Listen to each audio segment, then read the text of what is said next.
लाडक्या बहिणींनो जय शिवराय। लाडकी बहीण योजना राज्य सरकारने आता लाडक्या बहिणींसाठी ही केवायसी करणं बंधनकारक ठेवलंय। त्याचबरोबर आता ही केवायसी दरवर्षी रिन्यूअल सुद्धा करावी लागणार। त्यामुळे बऱ्याच लाडक्या बहिणींचे नाव या यादीमधून कट झालेत। आता लाडक्या बहीण योजनेच्या वेबसाईट मध्ये काही एरर सुद्धा येत होते, तर ते एरर आता क्लिअर झाले असून लाडक्या बहीण योजनेची वेबसाईट जी केवायसी आहे, केवायसी ची वेबसाईट आता व्यवस्थित सुरू झाली आहे। परंतु बऱ्याच लाडक्या बहिणी अशा आहेत की लाडक्या बहिणींचे संपूर्ण डाटा, संपूर्ण कागदपत्र सुद्धा व्यवस्थित असून त्या लाडक्या बहिणींचे नाव आता कमी केल्या जाणार। तर याच संदर्भात राज्य सरकारने एक महत्वाचा एक पत्रक सुद्धा जारी केलं आहे।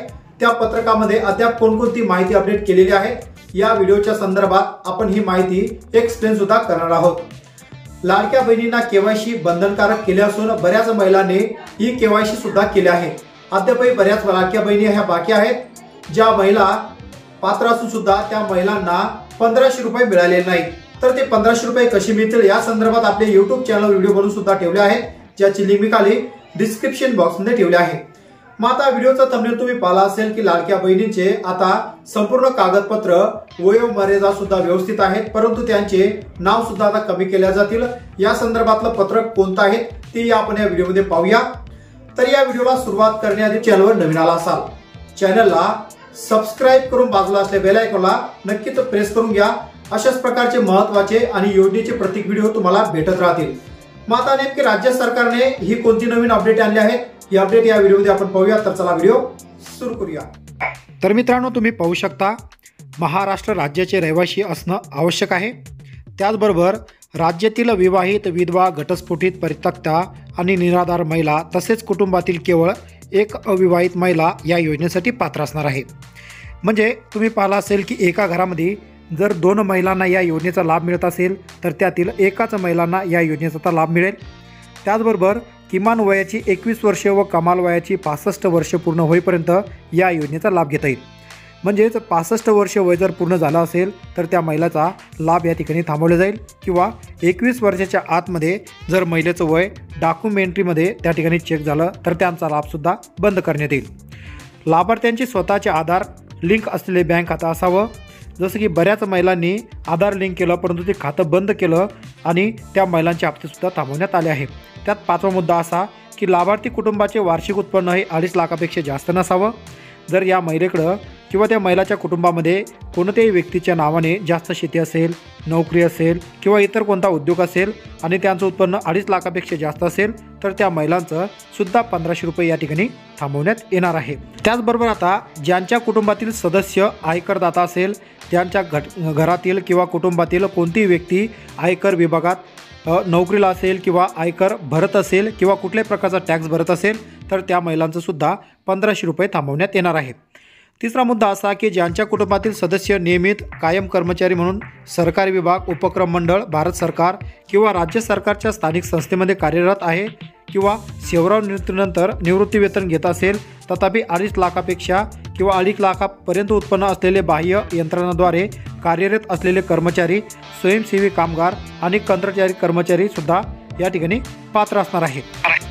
चौथा मुद्दा असा की सदर लाभार्थी महिला शासनाच्या इतर विभागामार्फत राबवण्यात येणाऱ्या आर्थिक योजनेद्वारे दरमहा 1500 किंवा त्यापेक्षा जास्त रकमेचा लाभ घेत असेल तर त्यांचा सुद्धा लाडक्या बहीण योजनेचा लाभ या ठिकाणी आता थांबवला जाईल।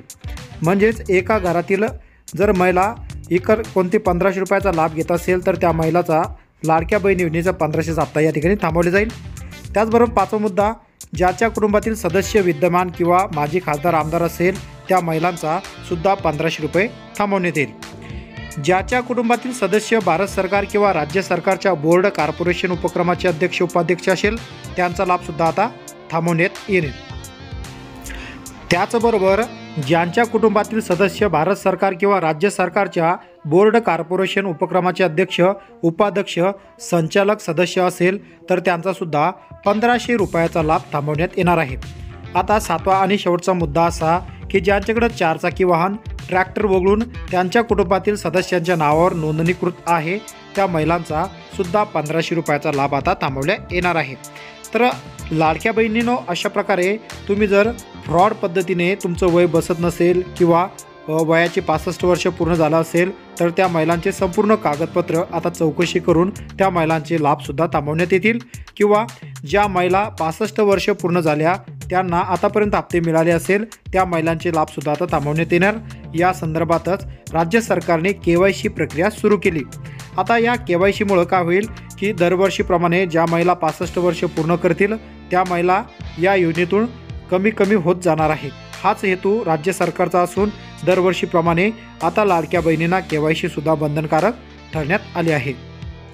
तर लाडक्या बहिणींनो, या व्हिडिओमध्ये जी माहिती आपण एक्सप्लेन केली ही माहिती तुम्हाला कशी वाटली, किंवा तुम्ही KYC केली का, किंवा तुम्ही अद्यापही KYC पासून पेंडिंग आहात का, नक्कीच कमेंटमध्ये कमेंट करून कळवा। आणि तुम्हाला मागचा 1500 रुपयाचा हप्ता हा मिळाला का सुद्धा कमेंटमध्ये कमेंट करून कळवा।